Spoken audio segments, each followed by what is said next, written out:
Hey guys, what's going on? Steven back again, and it's time for the Q&A for episode 11. Now, of course, shout out to Spoiling Dead fans for all the info. Here we go. Q&A for season 10, episode 11, Morning Star. Has Negan completely converted to the Whisperers? What do we see that shows what side he is really on? Yes, he and Alpha do the whipping of the arms, and he gets a mask. The only thing that could maybe allude to his allegiance is that he tells Alpha that instead of destroying Alexandria and Hilltop, we can get them to join us. I'm sure that would go over good. How does everyone react to the cave-in situation? There's not much of a reaction really. There's no scene of a specific announcement, just Kelly and Aaron talking to Yumiko and Luke about getting ready to go back out to look for them. But this is interrupted by Daryl and Lydia's arrival, with Lydia telling them that they can't go out because my mother is coming. Opening credits roll right after this line. Does the Eugene and Rosita kiss happen in this episode? Yes and no. There is a dare given to Eugene by Rosita to prove that he's actually that much into Stephanie. He ends up kissing her after all and tells her that it's a special kind of peculiar to want to kiss someone he's never even met instead. She gives him a pep talk about the upcoming fight with the Horde, tells him to get off his ass and get her, and he kisses her on the cheek afterwards. What's going on with Eugene's latest conversation with Stephanie? They talk about counting the shooting stars they have seen, and the falling satellite comes up. They realize that they must be close since they both seen it at the same time. Interesting. He tells her that he's in Virginia and offers to meet. She's reluctant because, quote, her people is super cautious. They agree that she'll talk to her people about it first, and he won't say anything to anyone until then. Later on, when Eugene seems to be away, Rosita comes in the radio room. Sneaky. Here's Stephanie talking on the radio and answers, asking her who is she. Eugene comes back. He's furious at Rosita. He tells her that he made him break his promise, I think, on keeping the conversation a secret, and asks her to leave before he says something he'll regret. They patch things up later on during the quote non-kiss scene. Does Judith repair Daryl's vest by replacing the missing wing? Do they talk about it? Yes, but we don't actually see her doing it. We only see her giving it to Daryl, quote, for luck. He's really happy about it. We even get a little laugh out of him. Well, maybe more of a chuckle. Aww. Where's Dog? We don't see him. Episode's ruined. That's it. Episode's ruined. No Dog. It's ruined. What's the Ezekiel and Daryl scene about? Ezekiel apparently decides it's no longer worth it to wear the scarf over his tumor. Daryl comes downstairs, asks him if he's okay. He says, no, I got cancer, but it's okay. You know what I mean? Daryl tells him that he's sorry, and that even though the two of them never really had much to say to one another, he knows what he's been through, that he's stronger than most, and that there are many people who appreciate that, himself included. Then they make a deal. If one of them falls, the other will get the children out. They shake hands on it. Does anyone continue the search for Magna and Connie? Well, obviously no. No, because Alpha and the Horde are coming. They decide to take the children out first, but once they go outside, they find out that all the roads have been blocked. Daryl says that Negan did this, and he's with her now. We see the battle begin at the front lines of Hilltop. Does anyone die? We only see someone burned alive, but we don't see who. Ooh. Does Negan help in the attack? Does he see Judith there? Yes, to the first part. The group of Whisperers are far behind the Horde, and they launch some tree saps that Beta was seen harvesting in the opening scene of the episode, which is apparently flammable. When Alpha sets an arrow on fire for Negan to shoot, he tells her that they were going to join them. Alpha responds, they will, as part of my Horde. Since they are located away from Hilltop's entrance, Negan has no actual way of knowing who's there and who's not. What type of attacks do the Whisperers use? The Horde comes first, then they shoot inflammable tree saps, then fire the arrows to ignite them. What kind of defense do our people have? First, there's an electrocuted metal wire, which, if you watch Talking Dead, I believe was the sneak peek that Eugene sets up, which unfortunately doesn't do much. Bummer. Then there's a thick line of barbed wire that stops the Horde for a bit while they pick them off one by one. One group in the front using melee weapons, another in the back using arrows. Do we see RJ? Yes, when they are putting the kids in a carriage to try to get them out, we see Judith, RJ, Gracie, and others. What do Carol and Ezekiel talk about? Carol sees his tumor, and they have sex. Okay. Afterwards, Ezekiel asks if it would have happened on any other night, if they didn't know that they were going to die that night. Carol says, wait, we're going to die tonight? They share a laugh. Is there any news about Michonne? No. Just a shot of Judith trying to reach her over the radio. She calls out for Daitio? Daitio? D-A-I-T-O? And although I don't actually remember this being pointed out as Michonne's call sign, the sword reference makes me think it is. Do Daryl and Carol talk? Does he forgive her for what happened at the cave? Briefly, Carol, please don't hate me. Daryl, I'm never going to hate you. That's it. Short and sweet, right to the point. How does the episode end? During the fight, the Whisperers shoot the flammable tree saps. The Horde starts to breach the fence with the barbed wire, and Daryl and Aaron order everyone to retreat. When they all turn around to go back inside, the Whisperers shoot a bunch of flame arrows that sets the way back ablaze.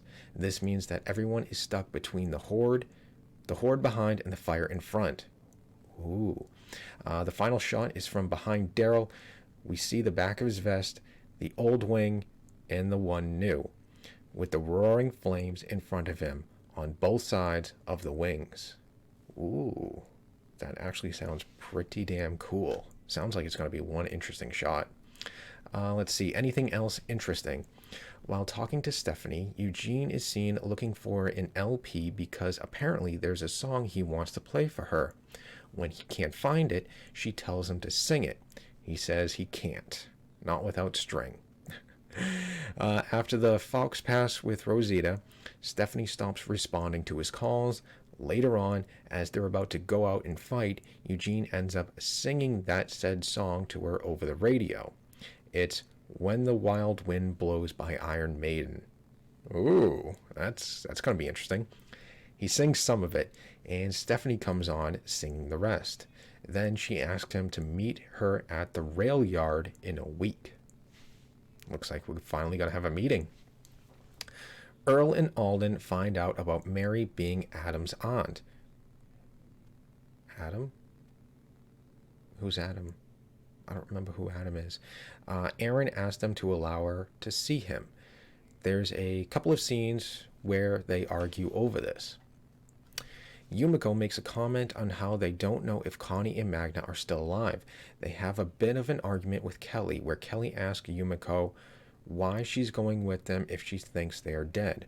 Yumiko later apologizes to her for being an asshole. Rosita tells Eugene that he's spoken to Gabriel but hasn't told him about the Horde. Lydia and Carol have a heart-to-heart on how Carol hates the world because she lost her kid, and how Lydia's mother is a monster. Judith tells Daryl that she wants to fight. Of course. Daryl tells her that at some point during the fight, if Ezekiel comes looking for them, she should go with him, even if she doesn't know where Daryl is. He makes her promise, and they hug. And there we go. There is episode 11, Morningstar.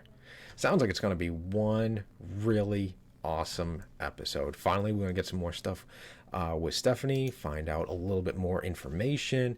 Looks like there's going to be an actual meeting sometime next week, even though, what is it? Siddiq only died 2 days ago.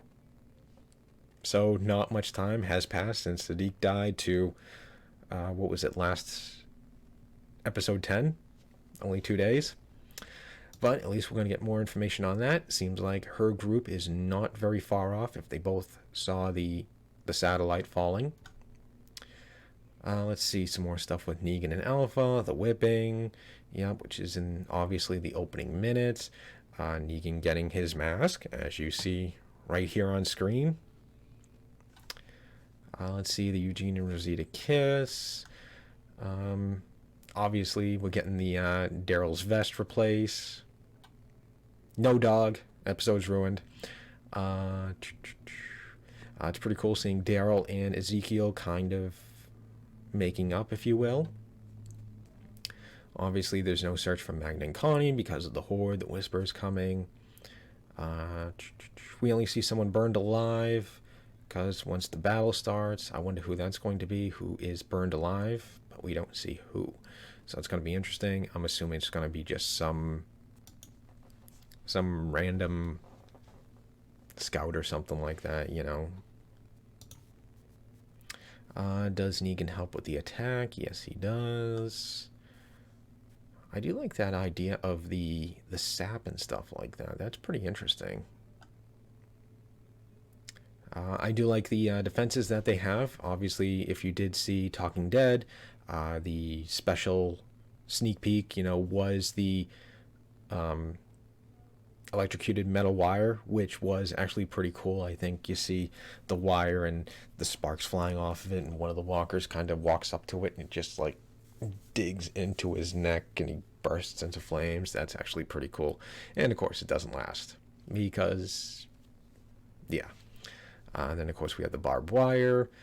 We get to see the kids, Carol and Ezekiel getting it on. Some news about Michonne, not too much. Daryl and Carol making up. The episode ending sounds like it's going to be a pretty cool shot. The final shot is from behind Daryl. We see the back of his vest. One old wing, one new, with the roaring flames in front of him on both sides of the wings. Sounds like that's going to be actually a pretty badass shot. And there we go. There is the Q&A for episode 11. But sounds like it's going to be one hell of an episode. I can't wait. I am definitely looking forward to it. And then after that, I believe episode 12 and 13 is probably going to be about Michonne.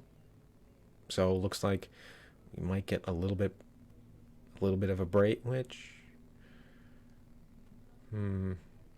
Alright, so episode 11 seems like the battle for Hilltop is going to be continuing. And then if we do episodes 11 and 12, if those are Michonne-focused episodes, then that would bring 14, 15, and 16, leaving us with, obviously, the rest of the battle for Hilltop, Alpha's death, whoever is going to do that. Like I've been saying, they're teasing, kind of hinting at Negan doing it. Is this a praying mantis situation? You're going to cut my head off after. And then you're also teasing Carol, who's, I'm going to make her suffer and stuff like that before I kill her. So that would leave, the rest of Hilltop, the fight with Hilltop, the death of Alpha, maybe even Beta, and Maggie's return. 14, 15, 16. Assuming they follow that. So possibly one episode would be the rest of the battle. One episode being, assuming, the death of Alpha and maybe Beta. And episode 16, I'm assuming, would be probably taking care of the rest of the Horde and the return of Maggie. I mean, that's just all guesses. Who knows? I mean, they could continue the battle in episode 12 and 13 and go a different way. I don't know. So we'll have to wait and see. But anyways, there we go. There is the Q&A for episode 11. So leave me all your thoughts and comments. What do you guys think about the episode? I mean, it sounds like it's going to be one hell of an episode, but leave me all your thoughts and comments. And of course, if you guys liked the video, hit the thumbs up button. That'd be awesome. Remember, feel free to subscribe to my channel. Follow me on social media. Links are in the description box below. And other than that, just stick around. More videos are on the way, and I'll see you guys next time.